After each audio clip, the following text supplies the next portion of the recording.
प्रिय छात्र एवं छात्राओं, आरडी हिंदी लेक्चर में मैं राम धीरज आप सबका हार्दिक स्वागत करता हूं।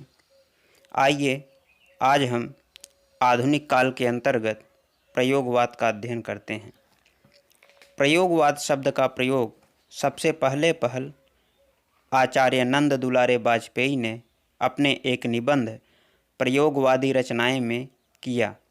इसमें उन्होंने लिखा है, पिछले कुछ समय से ही हिंदी काव्य क्षेत्र में कुछ नवीन रचनाएं हो रही हैं जिन्हें किसी सुलभ शब्द के अभाव में प्रयोगवादी रचनाएं कहा जा सकता है। प्रयोगवाद का प्रारंभ सन 1943 ईस्वी में अज्ञेय द्वारा संपादित तार सप्तक संकलन से माना जाता है। अज्ञेय ने तत्कालीन पत्र पत्रिकाओं में प्रकाशित 7 कवियों की 7 कविताएं संकलित कर उन्हें तार सप्तक नाम से सन 1943 ईस्वी में छपवाया। इसी से प्रयोगवाद का श्री गणेश माना जाता है। ये 7 कवि थे अज्ञेय, रामविलास शर्मा, गजानन माधव मुक्तिबोध, प्रभाकर माचवे बलवंत, नेमिचंद्र जैन, गिरिजा कुमार माथुर, भारत भूषण अग्रवाल। तार सप्तक की भूमिका में अज्ञेय ने इन कवियों को राहों के अन्वेषी कहा। उनका मानना था कि तार सप्तक के कवि किसी एक स्कूल के नहीं हैं, किसी एक मंजिल पर पहुँचे नहीं हैं, अभी राही हैं, राही नहीं राहों के अन्वेषी हैं। प्रयोगवाद का अर्थ स्पष्ट करते हुए कुछ आलोचकों ने यह कहा कि इस धारा के कवि नवीन प्रयोग करने में विश्वास करते हैं। भाषा, शिल्प, भाव, प्रतीक, बिंब सभी दृष्टियों से प्रयोग करना ही इनका इष्ट है। किंतु अज्ञेय जी ने दूसरा सप्तक की भूमिका में इसका खंडन करते हुए कहा, प्रयोगवाद अपने आप में इष्ट नहीं है, वरन वह दोहरा साधन है। एक तो वह उस सत्य को जानने का साधन है जिसे कवि प्रेषित करता है, दूसरे वह उस प्रेषण क्रिया को और उसके साधनों को जानने का साधन है। अज्ञेय का मानना है कि काव्य में किसी विचारधारा के प्रति आग्रह से व्यक्ति की स्वतंत्रता का हनन होता है। धर्मवीर भारती, रघुवंश, विजय देव नारायण शाही आदि कवियों एवं समीक्षकों की दृष्टि में भी प्रयोगशील कविता कई अर्थों में टेक्निक और अभिव्यंजना का आंदोलन है। अतः हम निष्कर्ष रूप में कह सकते हैं कि प्रयोगवाद में विचारधारा के प्रति प्रतिबद्धता का आग्रह नहीं है। प्रयोगवाद में विषय वस्तु की अपेक्षा रूप और शिल्प को अधिक महत्वपूर्ण माना जाता है। प्रयोग का संबंध नई विषय वस्तु की खोज से भी है और उस विषय वस्तु को प्रेषित करने के ढंग से भी है। इसी श्रृंखला में अज्ञेय के संपादकत्व में 3 सप्तक और प्रकाशित हुए। 1951 ईस्वी में दूसरा सप्तक, 1959 ईस्वी में तीसरा सप्तक तथा 1979 ईस्वी में चौथा सप्तक प्रकाशित हुआ। तार सप्तक के प्रकाशन से जिस प्रयोगवादी काव्यधारा का समावेश हुआ, आगे चलकर उसी का विकास नई कविता के रूप में हुआ। आइए अब हम देखते हैं प्रयोगवादी काव्यधारा की प्रमुख प्रवृत्तियाँ या विशेषताएँ। तो पहली प्रवृत्ति है वैयक्तिकता। प्रगतिवाद ने जहाँ व्यापक जनजीवन को अपने काव्य का विषय बनाया, वहीं प्रयोगवादी कवियों ने भोगे हुए यथार्थ को, वैयक्तिक अनुभूतियों को ईमानदारी एवं सच्चाई के साथ व्यक्त किया। नदी के द्वीप कविता में अज्ञेय ने व्यक्ति और समाज के संबंधों पर विचार करते हुए व्यक्ति की स्वतंत्रता के प्रति आग्रह व्यक्त किया है। वे कहते हैं, हम नदी के द्वीप हैं, स्थिर समर्पण है हमारा, फिर छनेंगे हम, कहीं फिर पैर टेकेंगे, कहीं फिर भी खड़ा होगा नए व्यक्तित्व का आकार। दूसरी विशेषता है अति यथार्थवादी दृष्टिकोण। प्रगतिवाद में सामाजिक यथार्थ का चित्रण है, जबकि प्रयोगवादी कवियों ने फ्रायड के मनोविज्ञान पर आधारित अति यथार्थवादी प्रवृत्ति का परिचय दिया है। नग्न यथार्थ का चित्रण और यौन प्रतीकों एवं बिंबों की बहुलता इसी प्रभाव के कारण है। अज्ञेय सावन मेघ कविता में लिखते हैं, भूमि के कंपित उरोजों पर झुका सा विशद श्वासाहत चिरातुर। प्रयोगवादी कवियों ने प्रकृति चित्रण में भी इसी यथार्थ दृष्टि का परिचय दिया है। शमशेर बहादुर सिंह अपनी उषा कविता में लिखते हैं, प्रात नभ था बहुत नीला शंख जैसे, भोर का नभ राख से लीपा हुआ चौका अभी गीला पड़ा है।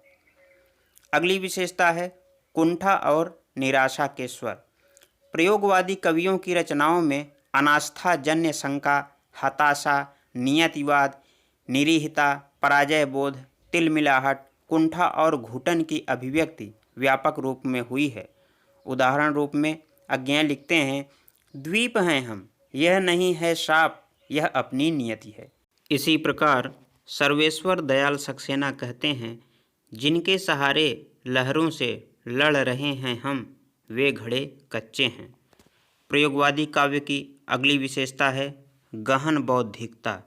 प्रयोगवादी कवियों ने हृदय की अपेक्षा बुद्धि से अधिक काम लिया। इसी वजह से इस कविता में गहन बौद्धिकता के दर्शन होते हैं। अगली विशेषता है क्षणवाद। प्रयोगवादी कविता पर D.H. लॉरेंस, बर्गसा तथा फ्रेंच प्रतीकवादियों का प्रभाव क्षणवादी जीवन दृष्टि के रूप में परिलक्षित होता है। जीवन के एक तृप्तिदायी क्षण को इसमें शेष संपूर्ण जीवन से कहीं अधिक महत्वपूर्ण माना गया है। वह एक क्षण इतना पूर्ण और समग्र होता है कि उससे भोग लेने के बाद भविष्य में उससे अधिक भोगने की दुराशा नहीं रखनी चाहिए। अज्ञेय जी कहते हैं, आओ हम उस अतीत को भूलें और आज की अपनी रग रग के अंतर को छू लें इसी क्षण, क्योंकि कल के वे नहीं रहे, क्योंकि कल हम भी नहीं रहेंगे। कलागत विशेषताएं। प्रयोगवादी कविता में भावगत नवीनता के साथ ही साथ कलागत नवीनता के भी दर्शन होते हैं। इन कवियों ने भाषा, शैली, छंद, शब्द चयन, प्रतीक, बिंब, उपमान आदि सभी क्षेत्रों में नयापन लाने का प्रयास किया है। अज्ञेय कहते हैं कि जिस प्रकार बर्तन अधिक घिसने से उसकी चमक गायब हो जाती है, उसी प्रकार पुराने उपमानों के प्रयोग से काव्य में रोचकता नहीं आती।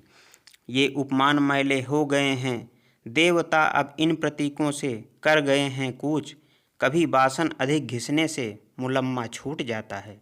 इसीलिए प्रयोगवादी कविता में नए नए उपमानों का प्रयोग मिलता है, जैसे मेरे सपने इस तरह टूट गए जैसे भुना हुआ पापड़।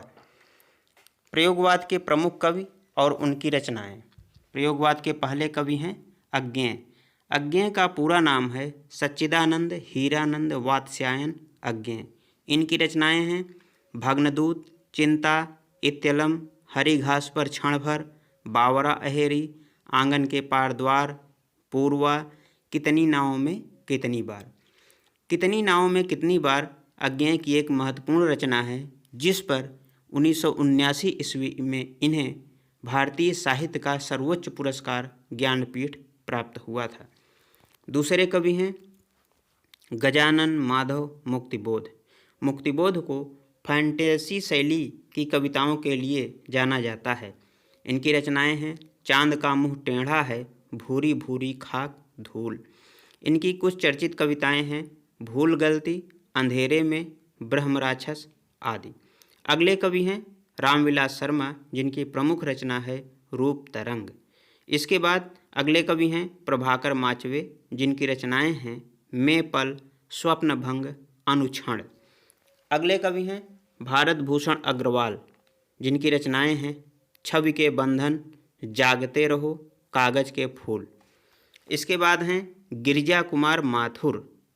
इनकी रचनाएं हैं मंजीर, नाश और निर्माण, धूप के धान, पृथ्वी कल्प। इसके बाद आते हैं धर्मवीर भारती।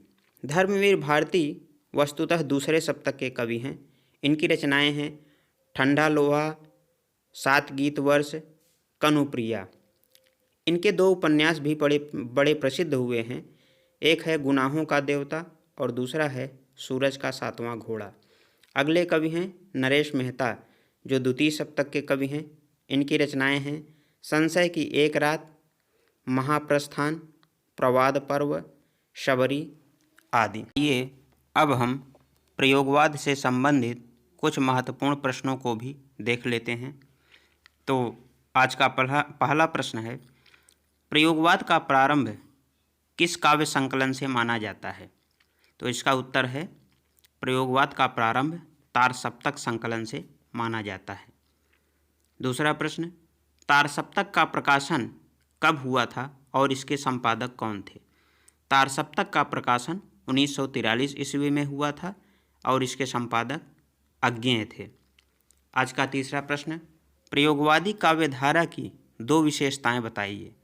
तो प्रयोगवादी काव्यधारा की दो विशेषताएं हैं, पहला अति यथार्थवादी दृष्टिकोण और दूसरा कुंठा और निराशा के स्वर। अगला प्रश्न, प्रयोगवाद के अंतर्गत कुल कितने सप्तक प्रकाशित हुए हैं? तो इसका उत्तर है 4 सप्तक।